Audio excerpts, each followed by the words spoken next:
the We Knew the Moon podcast, where we love all things empath, spiritual, witchy, unexplained, and spooky. Hosted by me, Dee Safier, co-founder of the Goddess Temple Twickenham, and joined by lots of special guests.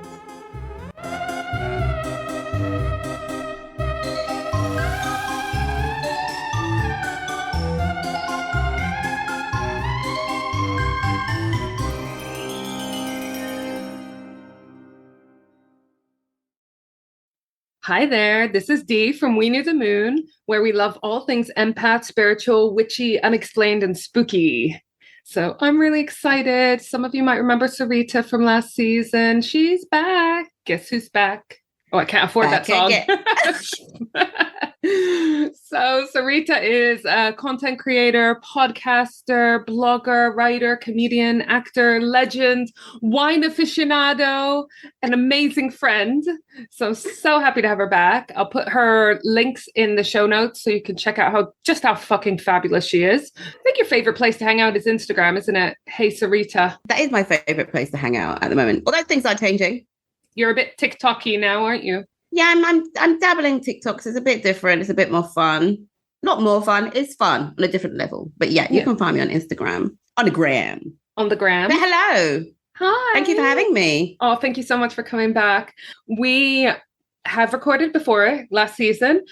We did an episode on exorcisms, and that kind of influenced my decision on the topic today, because for those of you who haven't heard those episodes that I did with Sareta, she's a huge horror fan, right?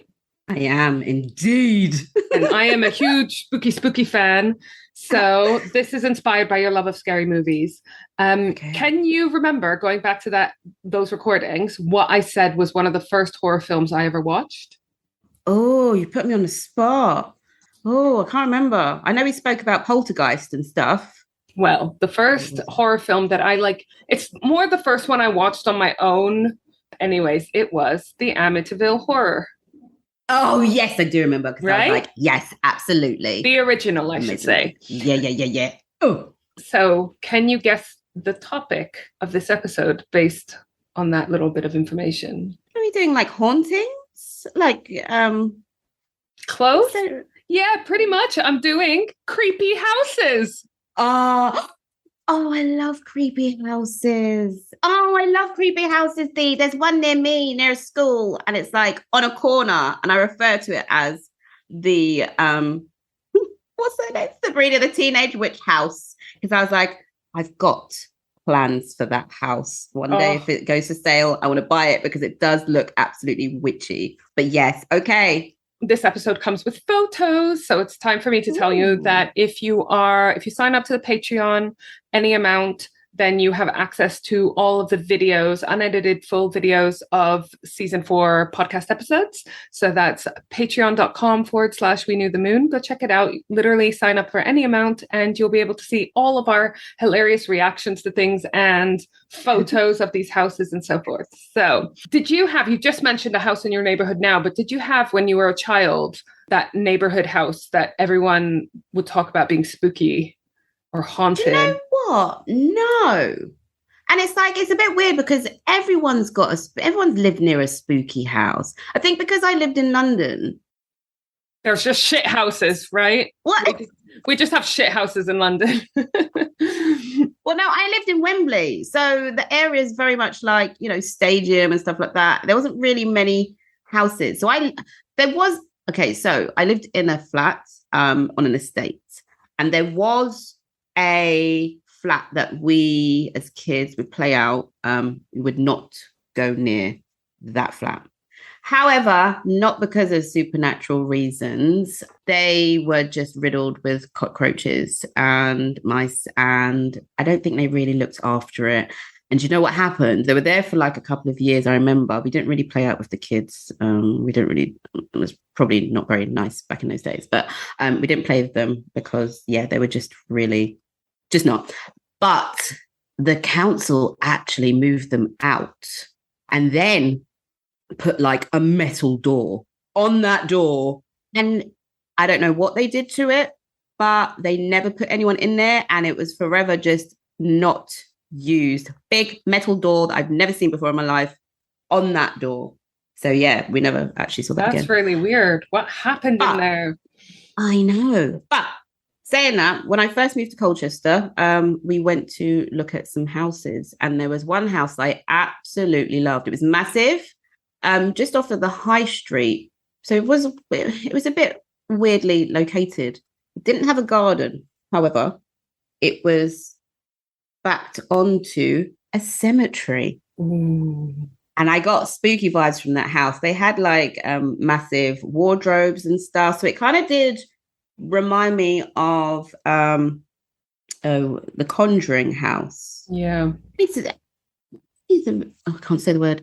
Amityville. Amityville. Yeah, it reminded me of that house. So, you know, like the big wardrobes that they had. Yeah. They still had those. You could see the graveyard right outside. And I was like, I'm sure I would actually be scared living here, but it would be like joyfully scary. Yeah. Be like cute, creepy. Well, when I lived in Holland, we had a house that every time me and my friends used to cycle past it, we'd like cycle with our head facing away. We were like scared to even look at it. But there are a few specific houses that have gained global notoriety for being haunted. And I'm going to start with the Amityville Horror House, because it is a real house, and the film was based on true events. That was me doing air quotes. And it's the perfect example of where true crime and the strange and unexplained mix, which I love. So Amityville is an idyllic suburban area of Long Island, New York. Amity means friendship or kindness. The address is 112 Ocean Avenue, and it was a large Dutch colonial house. And in the 70s, it was home to the DeFeo family. I'm going to share my screen and show you pictures, okay? Okay, close your eyes because I don't want you to see the other houses. Okay, I'm closing my eyes. For those that are listening, my eyes are closed. You can open them now. Ooh, I'm okay. Right? And this black and white picture makes it look much creepier, right? But if you remember the other film, one looks creepier. This one kind of makes it look a bit more wholesome. I don't know why. Wow. I mean, it's a beautiful house. Yeah. Us saying it's creepy is totally us projecting what we kind of know is coming. Because that house is fucking amazing. So in the 70s, the DeFeo family lived there. We had Father Ronald, Mother Louise, and 5 children. Ronald Jr., who was 23 at the time of the incident, we'll call it. Dawn, who's 18, Allison, 13, Mark, 12, and John Matthew, who was 9. They all got biblical names. Yeah, well, so we've got Ronald and Louise, the parents, Ronald Jr. and Dawn, the oldest kids, who are kind of adult kids, and then 3 younger children, basically. That's the important thing to remember. So around 6:30 on the 13th of November, 1974, so in the 70s, Ron Jr. ran into Henry's bar in Amityville near his house and announced that his parents had been shot. A bunch of people kind of rallied and went back to the house and found the family dead, and they called the police.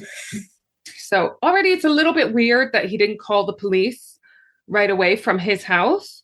But you never know how you're going to react. He might have freaked out. He might have thought there was someone still in the house. Who knows, right? And obviously there's no cell phones, so he couldn't have called on the way or whatever. So the parents had been shot with a .35 caliber Marlin rifle, so a very specific kind of gun, at 3 a.m. earlier that day. Remember that Ron Jr. only went at 6:30 p.m. to raise the alarm. And what time did they get shot, sorry? 3:30 in the morning, and Ron raises the alarm at 6:30. When the people got to the house, they realized it wasn't just the parents that had been shot, it was all the other kids as well. So basically, Ron is now the only survivor of his whole family. Him and the 5 kids and the parents, he's the only one left. All the victims, except for Dawn, were found lying face down in their beds, which again is a weird point because you would have thought once the shooting started that there would be time for the others to kind of react and respond and run away or whatever. It's just creepy that they're all lying face down. Now, the family had some baggage. Ron Sr., the father, was reportedly abusive to the kids and to the mum. Ron Jr., the survivor of the family and the one who raised the alarm, he had turned to substance abuse. He was using heroin. He was using LSD. Not a good combination. I mean, not great. Not to say that drugs in any form is good, but yeah, those two together sounds a bit dangerous. Yeah. Ron Sr.'s brother, so the uncle of the family, he had ties to the mafia. So there was also the suspicion that was this some kind of mob hit. That was dismissed really quickly because it seemed really random. Like, the uncle is in the mafia, so they kill his brother's whole family. Yeah. Why would you not just go for the uncle and his family or whatever? Yeah, but the main reason why they dropped that theory was because Ron Jr.'s alibi and stories were changing by the minute. So the reason why he said that he only raised the alarm that evening was because he claimed to be at work, right? But then on the second day after the murders, Ron Jr. confessed to the killings. He told detectives, "Once I started, I just couldn't stop. It went so fast." Wow. So when you said the date earlier, I got my phone out. I wasn't texting because you said the 13th, November 13th, 1974, right? I was like, I wonder if that was a Friday. It wasn't a Friday. It was a Wednesday. So sorry. I was trying to say, it's going to be anticlimactic if it was like Tuesday. I know. I'm sorry. Hump day, though. Yeah, true. It is a tough day of the week. So Ron Jr. confessed to the murder the day after, confessed to the murders, plural. The following day, he says he then cleaned himself up, disposed of the evidence such as the cartridges, and went to work as normal. At trial, Ron Jr. tried to plead insanity, that voices in his head told him to do it, but this didn't work, and he was found guilty of 6 counts of second-degree murder, which I think means it wasn't premeditated. I think first-degree murder in the States means you planned it and you premeditated it. He died in prison really recently. It was 2021, and the cause of death was never released, which is also creepy, right? I found that strange. Or a bit of a cover-up? I don't know. Yeah, I mean, yes, both, because I found that strange. They normally release it, even if someone has killed themselves or whatever. So I never heard of that before, where they hide why a prisoner has died. No. Especially seeing as he was not a spring chicken by this point. So now, like a lot of family annihilators in the cases, this one captured the imagination of the public. Thanks to Ron Jr. and his ever-changing stories, there was loads of scope of controversy and conspiracy theories and so forth. And one of the main confusing factors was that there was never a silencer on the gun, which, like I said, the gun is meant to be like a beast of a gun. I don't know anything about guns, but it was a big hunting rifle type gun. You would hear. The houses were not that far apart from each other that they wouldn't hear. Or did they hear it but not report it? Also, how did he manage to kill his whole family without a struggle? Well, yeah, this is what I was thinking. Just waiting in their beds, waiting to be shot? It's very strange. Yeah. Especially when we find out that there were no traces of sedatives in their toxicology reports. Because the other theory was, could they have been drugged? Oh, right, yeah. And okay, this is the 70s, so I'm sure toxicology analysis has developed dramatically since then, and they have to a little bit know what they're looking for. Mm-hmm. But the toxicology report said that there was nothing, and even though he claimed he drugged them, so you would have presumed that he told them, I used this drug, look for this drug. Yeah. Ron Jr. also had a very difficult relationship with his father. He believed his father to be harsh and stingy. And some reports state that the father also had a really volatile and violent relationship with the mum. But if this was an act to protect the mum and possibly the other kids from the dad, why would he kill the mum too? But then Ron Jr. has also claimed on separate occasions, on some occasions he said that it was actually his mum who started the killing. And in other occasions he said that it was his sister Dawn, the 18-year-old sister Dawn, who was responsible. He claimed at one time that his mum killed everyone and he took the blame because he didn't want people thinking negatively of his mum. Although she was dead. Yeah. Okay. Then he claimed that it was Dawn who committed the murders with her boyfriend. And he killed Dawn because she killed everyone else. Okay. Oh, okay. Like, you know, he was annoyed that she killed everyone, so he killed her. But then why wouldn't you say kill that? The boyfriend also? Where is the boyfriend? Yeah. He later claimed that he committed the murders with Dawn and 2 friends. because his parents were going to kill him. Dawn killed the kids, so there was no witnesses. And then he killed Dawn because he was angry that she did that. I mean, you see, his story is changing constantly. So, yeah, babes, pick one, stick with it. So, whatever happened, obviously, it was horrendous. Whatever happened. But here's where things get really, really strange. And I find this one of the strangest things to believe and understand. Only 13 months later, the Lutz family buy the home. Oh, could you buy a murder home? Do you know what? I think, I love houses. I love interiors. I would draw the line at buying a murder home, even if especially it was like one Tempe. I would just be like, nah, mate. Especially when it just happened. I feel like I would want in-between family to live in the house to prove that there was no lingering bad shit or something. I don't know. Yeah, at the very least. So how many weeks late? What was it? 13? It was 13 months. 13 months. I imagine pretty much immediately, really, because I imagine that the house would have been off the market while they did any kind of investigation. It obviously takes a couple of months for a sale to go through, blah, blah, blah. So almost as soon as it was possible, the Lutz family buy this home.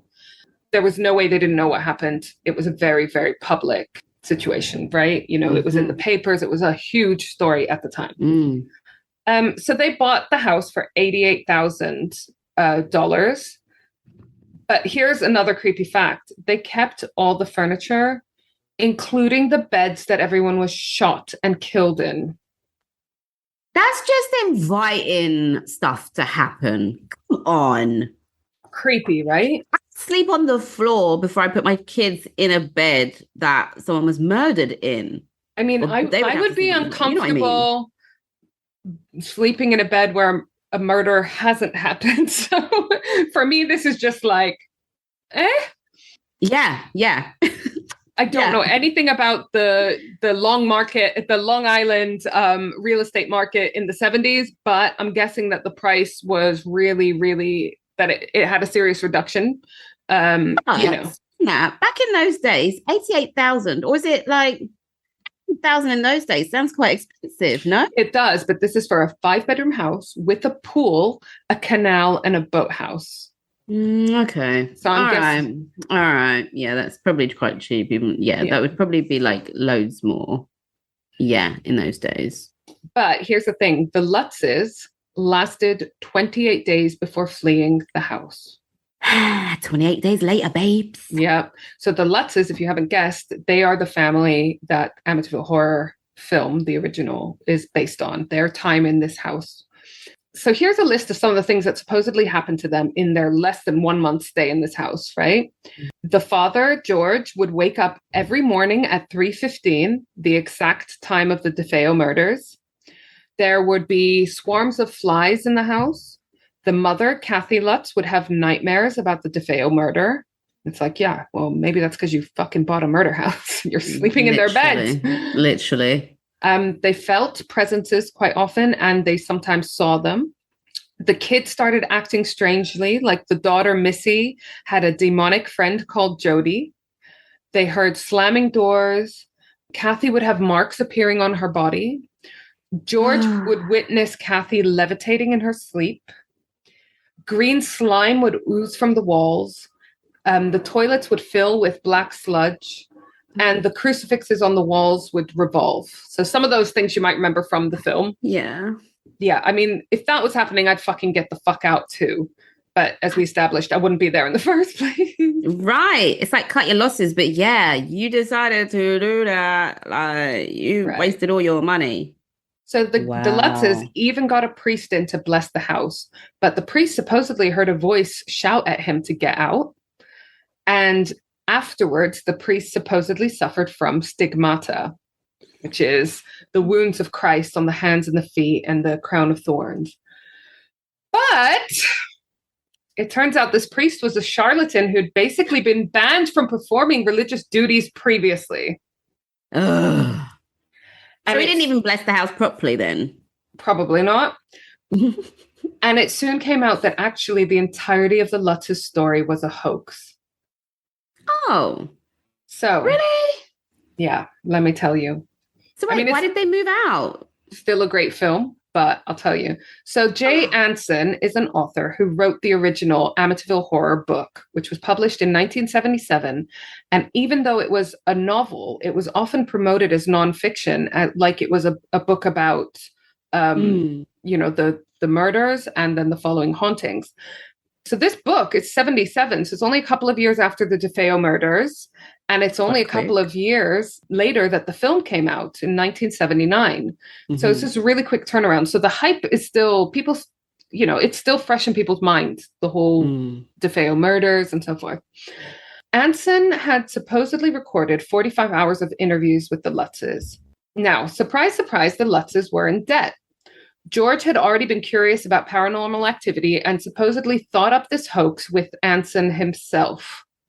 Right? Clever. Man. Nothing notable has happened in this house since the Lutzes left. It was bought by a local family and the address was changed from 112 Ocean Avenue to 108 Ocean Avenue because the address was just so infamous. Now, I found an amazing podcast while I was researching this episode. It's Daisy Egan's Strange and Unexplained. Was searching for podcast episodes on spooky houses and found this podcast by coincidence. It's the very first episode, and it's called The Watcher House. Mm-hmm. So moving on to next creepy house, right? Ooh, have you ever heard of The Watcher House? No, I haven't. Okay. Is there a film? See, I don't know. Maybe I put it in my notes. So Amityville Horror House, genuine, horrible crimes that were committed there, followed by hauntings that turned out to be a hoax. The Watcher House, a little bit different. So I recommend that podcast episode anyways, because her voice actor is a creepy fucker, which really added to the story. But this story is another Dutch colonial house. So I'm going to bring up the picture and share. I'll close my eyes again. Okay, open. It kind of reminds me of a smaller version of the Home Alone house. Yeah. So again, it's a similar style to the Amityville Horror House, and it is a gorgeous house, I think. Right? Yeah, it's stunning. So that is the Watcher House. So this is a story of this Dutch colonial house only 60 miles away from Amityville. So again, very, very close. But if you don't know, if you haven't got an architecture degree and you don't know what a Dutch colonial house looks like, picture like a fancy Amish barn. Or as Sareta said, smaller versions of the Home Alone house. So this house had 6 bedrooms. So it's a massive family home. And the address was 657 Boulevard in Westfield, New Jersey. So it's less than 28 miles from Manhattan. So it's in sort of commuter belt or whatever. And about 10 years ago, the Broaddus family, Derek and his wife, Maria, Derek was an insurance executive, and his wife, Maria, were super excited to buy this house and move in with their young children. That is until they started getting letters from the Watcher. Dun, dun, dun. Right. So in 2014, the Broadduses paid $1.35 million for this house in Maria's hometown. They had massive renovations planned before they were moving in. So they moved in their furniture, but they are living elsewhere until the majority of the work was completed. Just a couple of days after the sale was completed, they found a letter in their mailbox addressed to the new owner. And I'm going to read you this letter now. Are you ready? Mm-hmm. It's some of the letter. Dearest new neighbor at 657 Boulevard, allow me to welcome you to the neighborhood. So far, so good, right? Mm-hmm. Okay, that's where the good shit ends. Carry on. My grandfather watched the house in the 1920s, and my father watched it in the 60s. It's now my time. Do you know the history of the house? Do you know what lies within the walls of 657 Boulevard? Why are you here? I will find out. I see already that you have flooded 657 Boulevard with contractors so that you can destroy the house as it was supposed to be. Tisk, tisk, tisk. Bad move. You don't want to make 657 Boulevard unhappy. You have children. I have seen them. So far, I think there are 3 that I have counted. Once I know their names, I will call them and draw them to me. Who am I? There are hundreds of cars that drive by 657 Boulevard each day. Maybe I am in one. Look at all the windows you can see from 657 Boulevard. Maybe I'm in one. Welcome, my friends. Welcome. Let the party begin. The Watcher. Okay. At this point, I'm fucking selling the house already. Yeah, I'm gone. Bye. It's been fun. Gone. So who is the Watcher? Is there an ending to this? Or is this just... Well, it didn't end there. The Broadduses received a total of 3 letters, all making it very clear that they and their house and their family and their children were being stalked by this person. Here are some, I'm not going to read you all 3 letters, but I'm going to read you some of the creepiest excerpts, okay? Okay. Do you need to fill the house with young blood, I requested? Better for me. Was your old house too small for your growing family, or was it greed to bring me your children? 657 is anxious for you to move in. It's been years and years since young blood ruled the hallways of the house. Have you found all the secrets it holds yet? I hate the term young blood. Yeah, this person needs, well, a life, obviously, but some help. Some help. Okay, going back to the bit where you're like, my grandfather, my father, now it's my turn. You mean the help just never was received ever, so they just passed it down amongst generations? Generational trauma. Making this seem normal too. Yeah. No, it's just our family job. All right. I'm going to carry on. I've got a couple more creepy things. Okay. All the windows and doors in 657 Boulevard allow me to watch you and track you as you move through the house. Next one. I pass by many times a day. 657 Boulevard is my job, my life, my obsession. I will rise again. I will be patient and wait for this to pass and for you to bring the young blood back to me. 657 Boulevard needs young blood. Ooh. Oh, okay, this one. Maybe a car accident, maybe a fire, maybe something as simple as a mild illness that never seems to go away but makes you feel sick day after day after day after day after day. Maybe the mysterious death of a pet. Loved ones suddenly die. Planes and cars and bikes crash. Bones break. Will the young blood play in the basement, or are they too afraid to go down there alone?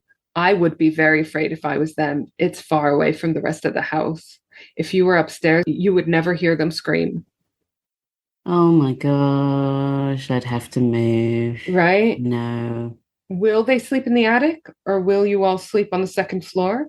Who has the bedrooms facing the street? I'll know as soon as you move in. It will help me to know who is in which bedroom. Then I can plan better. What have they got against this house? Have a happy moving in day. You know I'll be watching. So, imagine, you know how like bidding wars happen for houses and you get gazumped or whatever. Imagine it was just some person that really wanted this house and they couldn't afford it. So like, they were just annoyed. Yeah. Gonna seek revenge until I get my house. Well, maybe. Yeah, because it does seem like this guy loves the house. Yeah. Yeah. And he's taking exception to the people moving in or wanting to make sure that they do things properly. Okay, so if they were like, you need to be careful of this house, guys, like, blah, blah, blah, it doesn't come across that way. It's like he's actually trying to get them out and really offended that they're living in this house. So... Look, this is the creepy phrase as well. So the people that used to live there were called the Woods. The Woods family turned it over to you. It was their time to move on and kindly sold it when I asked them to. So the Broadduses, they asked the previous owners if they knew about the Watcher. Because it's like, why didn't you fucking tell us about this creep, you know? They said they only got 1 letter when they were already moving out. And it's like, I call bullshit on that, you know? So the Broadduses understandably contacted the police at some point, and they focused their efforts on a neighbor called Michael Lamford, who was an eccentric who could see the house from his, but he denied involvement. The family hired a private investigator as well. I know, right? You would, wouldn't you? If you're going to stay, you fucking do anything, right? Yeah. He did background checks on all the neighbors and found nothing either. Analyzing the writing style made investigators believe they were looking for an older person And they thought it unlikely they would act on their threats. That for me would not be good enough. Oh, you think it's unlikely, do you? I'll just wait here and see if you're right or wrong with my small children. That word unlikely doesn't not give me any confidence, to be honest. Unlikely. So the Broadduses couldn't sell their home immediately. I don't know whether for financial reasons or whatever. So they rented it out. And then in 2017, they received another letter which listed all the ways in which they might be struck by tragedy, including the car accident, fire, etc. What I read that excerpt to you. So the family filed charges against the Woods, that's the previous family that lived in that house, and the two companies involved in the sale, claiming that info about the Watcher had been intentionally kept from them. Mm-hmm. The Woods countersued, claiming they were smearing their reputation, but all the claims were thrown out of court in 2019. 2019? Yeah. Wait, when did this happen? 2014. They bought the house. It's recent. Yeah. Okay. Yeah, no, so that would freak me out even more. It's not even olden days, but now there's social media. You can do background checks and just stalk. I didn't realize. So they still in the house. What's going on? I need to know. Right. So you're going to hate this, but we still don't know who the Watcher is. We do have a million theories thanks to the internet, as you said. Was it a buyer or a realtor who missed out on the deal, as you thought? Was it, this one creeps me the fuck out, was it someone living in the attic or walls of the house? Don't. I hate that. I've seen a film like that. Don't. I hate that. Oh, you'll like this. Was it the Broadduses themselves in a kind of Lutz-style publicity stunt? It's soon to be a Netflix show with Naomi Watts and one of my favorites, Jennifer Coolidge, premiering this summer. So was it a plan to make money? Oh no, but I'm so invested in this Netflix series or film. I've got Netflix show, so I don't know whether film or series. But Must be a series. I love Jennifer. Oh, okay. That is good. All right, that's on my list. But whatever happened, the Broadduses sold the house in 2019, so only about 5 years after they originally bought it, at a $400,000 loss. Wow. The buyers remain anonymous, probably, so they can just live their freaking lives. It also means we don't know whether the Watcher continues to watch. Yeah. Are they getting letters now? Don't know. They're anonymous. They stayed out of it. I don't know whether they haven't received anything, whether they're waiting for the film to come out. Because what I noticed was that there's loads of recent articles about this house, and it's probably because there's this TV show coming out soon. So when the show comes out, don't know whether we'll get more stuff about other people that have lived in the house over the decades since the grandfather's been the Watcher. Who knows? But also, all of this publicity opens up the floodgates for people that will do hoaxes and send them letters, surely. I know. Who knows what's going to happen? But just like Amityville Horror House, whether all of it is true or not, every single part of it is creepy and fucked up. Yeah, I'd hate it. I wouldn't want to stay in that house. I would have to move.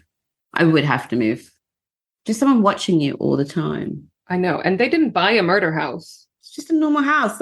Yeah. They were angry that they didn't know about this shit before, you know? Yeah. Okay, so finally, I want to move on to the Loz Feliz house, which is also an amazing episode on that Strange and Unexplained podcast with Daisy Egan. But this is an LA house, and I want to just move it over to the West Coast for a bit.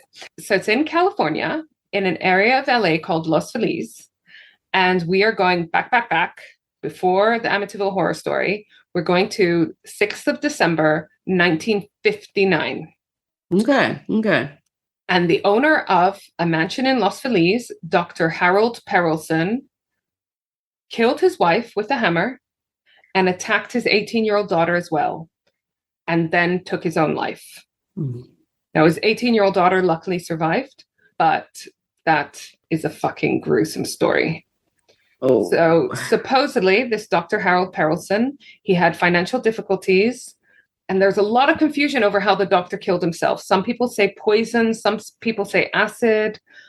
I mean, I don't really get that, because I kind of think, like, why would a doctor kill himself in such a gruesome, painful way? That's true. He would have access to all sorts, like, go sleep, won't see you again. Yeah. peacefully. Unless he wanted to punish himself. Yeah, Who knows? a bit of martyrdom, whatever. So again, one of the creepiest parts of the story is that a year later, Emily and Julian Enriquez buy the house. Again, they would have known about the murder in the house and the murder-suicide and attack on the daughter. But here's the really strange bit. They never moved in. They just used this house as storage. Neighbors saw them coming and going occasionally, bringing boxes by, but they never stayed the night, and they left the house pretty much untouched. And when I say untouched, I mean with all of the furniture from the Perelson family. So why would you must be very rich to have a house as storage. Where would they live? Now, I am going to, you don't have to close your eyes for this, but I'm going to share my screen so you can see this house. It's not a tiny pokey house. It's a massive house in LA. That's pretty. Yeah, that's giving me LA vibes. Absolutely. So it's super cute house. It's big. Can't be cheap. Even a tiny pokey house in LA, you're going to have some money to be able to just use it as storage, right? Absolutely. So they owned this house for almost 40 years and never lived in it, never rented it out. And then in 1994, when both of that couple were deceased, their son Rudy inherited it. And he also never stayed in it, never rented it out, and made no changes to the house. It's baffling, isn't it? So neighbors reported that not a single change had been made inside. You can still see, and this is rumors, how much of this is true, but you could still see a Christmas tree up. You could still see presents wrapped underneath. So that's the urban legend. But there was for sure one fact is that there was still all the old furniture. There was a time where Rudy just kept cats there and would go back and forth to feed the cats. I mean, this mansion in LA. House for my cat. Right? This mansion in LA, basically home to 2 cats, and that's it. No humans. But you know what's really, really weird? The Schumachers built the house in the 1920s, and both the husband and wife died within 4 months of each other in the house. And then the house was left untouched for decades. So this house has started off with a kind of spooky vibe to it. Then later on, one of the tenants died of an infection at age 22. And then we have the Perelsons, and we know what happened there. So this house is like creepy and unexplained right off the bat. There's an amazing podcast whole series just on this one house called the Loz Feliz Murder Mansion, which really delves into the facts and also what parts are kind of more urban legend, like the presents wrapped underneath the tree, etc. So I definitely recommend checking that out if you want to do a proper deep dive. For me, the biggest mystery is actually who would buy such an amazing house, albeit a bit of a murder house, and use it for storage and cats. Yeah, like, why? That makes no sense. And not even rent it out. It's crazy, right? According to the Loz Feliz Murder House podcast, Rudy, the son of the Enriquezes, who bought the house after the murder-suicide, did in fact live in the house. But none of the neighbors corroborate that. So again, it's all really strange. I mean, it's pretty obvious, I think, when your neighbors are actually residing in the house. I don't know. Where the murders reside, where the murders reside, where the murderers reside, where the murderers reside. I mean, I don't get it. Sounds like a lot of people watching that place and not minding their own business, because how do they absolutely swear 100% that he wasn't sleeping there? Like, suppose he had like a really long job and got in early hours in the morning or stuff. I don't know, but you would see cars coming and going. I guess. And they had none of that. So it's very strange. But when I tell you that it's creepy that the Enriquez who bought the house after the murder-suicide, when I tell you it's creepy that they left all the furniture and all of the furniture, fixtures, fittings, everything, I'm going to show you why that's super creepy, because some of it was still covered in blood. No. So this is the creepiest part. This is the light switch from Judy's room. Judy being the 18-year-old daughter. Gross. She got attacked by her father, but survived. This is the light switch from her room. You can see how cute, but it's got fucking bloodstains on it. And that was only stolen from the house by someone fangirling up after a reality TV star who wanted it. Long story, check out the podcast. But it was only stolen from the house very recently. So that had been up there the entire time. Even without the bloodstains, I find it creepy that it's so personalized to this victim of this horrendous crime. Even though she survived. Yeah, I would, if I obviously had whatever reasons, maybe I needed to buy a house and it was a murder house. You know, we don't, cost of living is going up. I might have to buy a murder house. We might change our policy on living in a murder house. Yeah, if I saw all that stuff, it's going. Even if I had no possessions in the world, everything's going. I would give it to Goodwill, a charity, but it'd come with a warning. Otherwise, we're just having a bonfire, sprinkling some good stuff on that, and full moon, releasing, gone. Releasing the fuck out of it. Absolutely never. Conduits, please. Yeah. I have learned too much. Never. Absolutely. I know. But if you bought a house and it had a light switch and it had the person that lived there before you, I'd be like, no thanks, get out. Yeah. It's gone. Yeah, exactly. It's just so bizarre. Humans are weird. Totally. So I'm going to move on now to the Lemp Mansion and Brewery, thanks to Haunted Places podcast. Have you heard of this one? I hadn't. No. Where's brewery? I mean, it is a brewery. It's a mansion and brewery. Oh, I thought it was like a place called brewery. It's a word I struggle to say, brewery. Brewery. So yes, I don't know why I picked a case that I have to say this word a lot. Brewery. That's what I'm trying to say, the place where beer is made, right? This house, it's now a tourist site. So if you go on Google Maps, you can actually see it as a tourist site. It's labeled as the haunted house. It's in St. Louis, Missouri. So we're back in the States because I don't think anyone does haunted houses quite like them. And the address, because we've given the address out to all the other houses, is 3322 DeMenil Place. And it was the home of the Lemp family, surprise, being called the Lemp Mansion.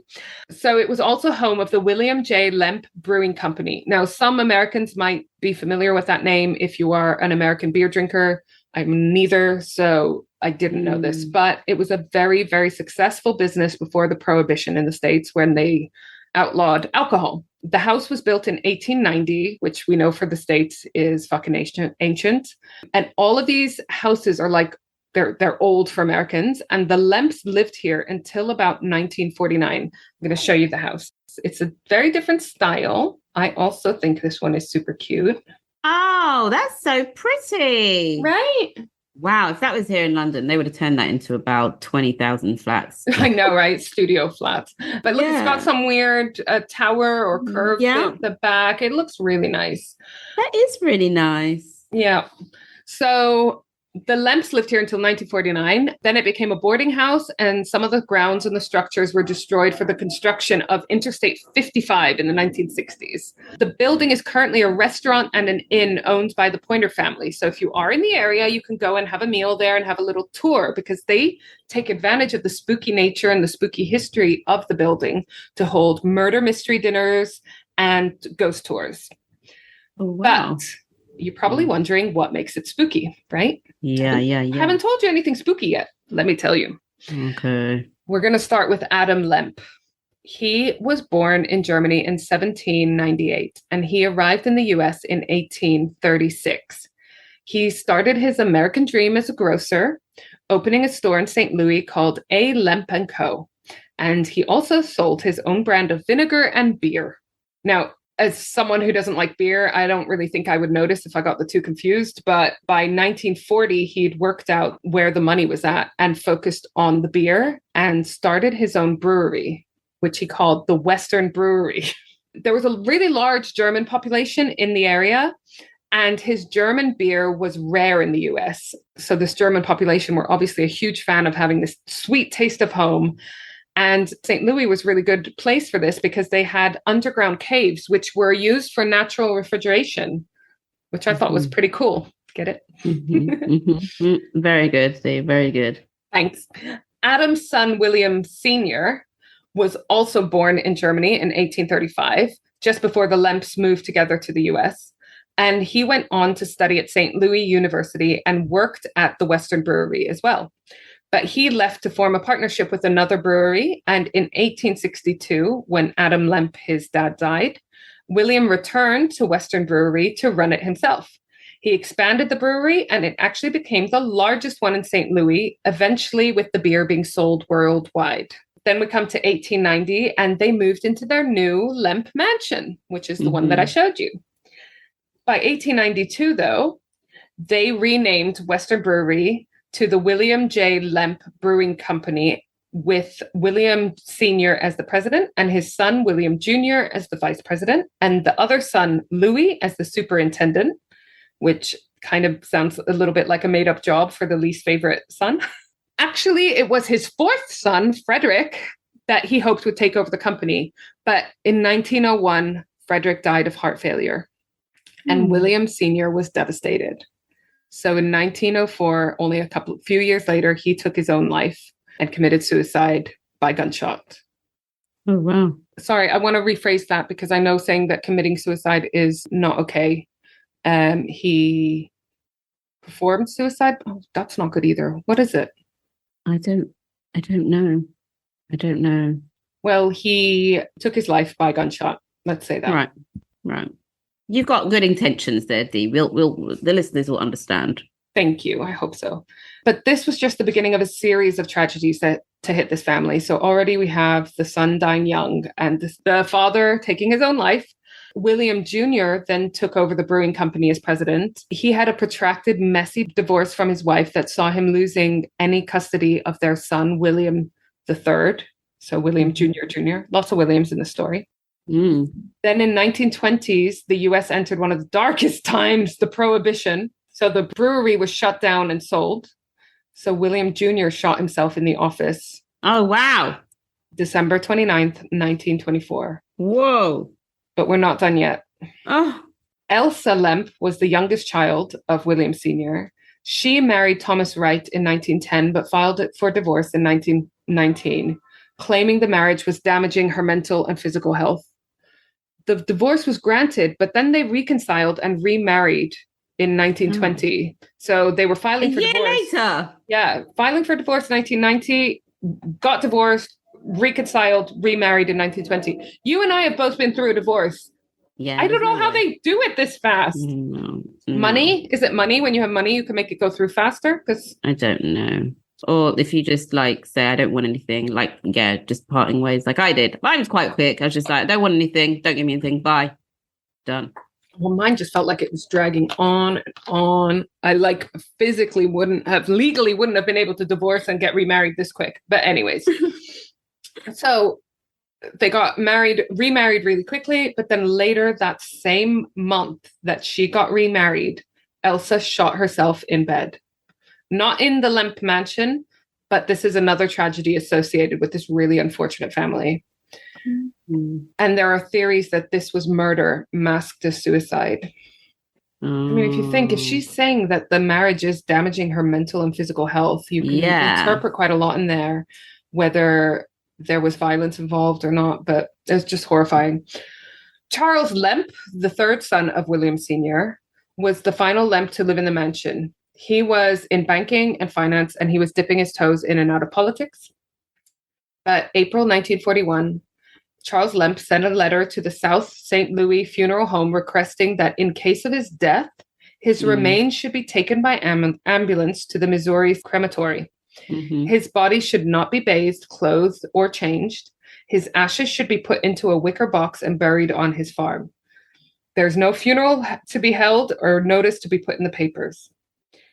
I mean, you might think that, this is just him being organized and his expression of wishes. I mean, I have done this myself. FYI, when I die, I would like not to have a religious ceremony of any kind. And I want Queen to be played instead of hymns. Oh, Queen. Yeah, not the Queen, the Queen.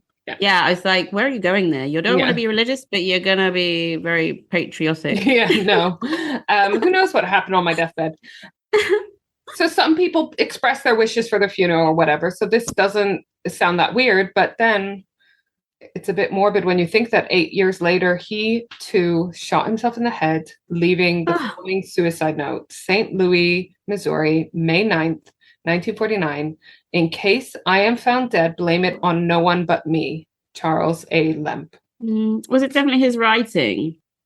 I guess so. I didn't find anything that queried whether it was him that wrote that or not. It just seems very strange to say, don't blame anyone else. Did he think someone else would be suspected? Was he forced to write this?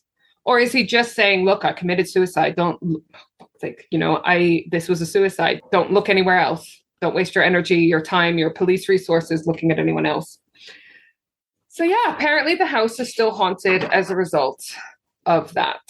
That's my creepy houses for you. What did you think? Which one was the creepiest to you? Wow. Well, I think I didn't like the Watcher one. That's like modern day creepy because you don't know who they are. And there's so many ways to stalk someone. Not like I'm talking from experience. But just the fact that no one knew who it was and the fact that it was obviously quite recently. Yeah, I didn't like all that. That's just quite creepy. But obviously, I would have said the first one, Amityville. But then, as you said, it was a hoax. And I was like a bit disappointed, really, if I'm honest. I'm sorry to break your heart that the Amityville hauntings were a hoax. I'm sure that house has creepy vibes. Yeah. I definitely would have felt presence and stuff like that. But when you said the slime, that's when I was like, really? I don't know, that was the only thing that I like side-eyed, the slime. I mean, slime just reminds me of Ghostbusters and stuff, paranormal stuff. You don't really see slime. Well, ectoplasm is apparently a thing. But is it green slime? I don't know. Yeah, they perhaps took it too far. Would we still be talking about it if it wasn't for them? True. That's true. Absolutely not. And plus there was films. We wouldn't have had the film. Really? Wouldn't have had the films. Exactly. Or the book. Yeah. Well, thank you. I enjoyed that. Really excited because you are coming back for another episode. We will see you next week. You will. Yes. Thank you. Take care. Right. And until then, thank you everyone for listening. And we will see you next week. Bye. Bye. We Know the Moon is the official podcast for the Goddess Temple Twickenham. Don't forget, you can find us on Instagram, Facebook, Twitter, and Pinterest. You can also visit our website, weknowthemoon.co.uk, for all of our upcoming events and merch. If you sign up for any amount on our Patreon, you'll be able to watch our video recordings of our podcast from season 4 onwards, with all the raw bits. That usually means more swearing. Thanks for listening.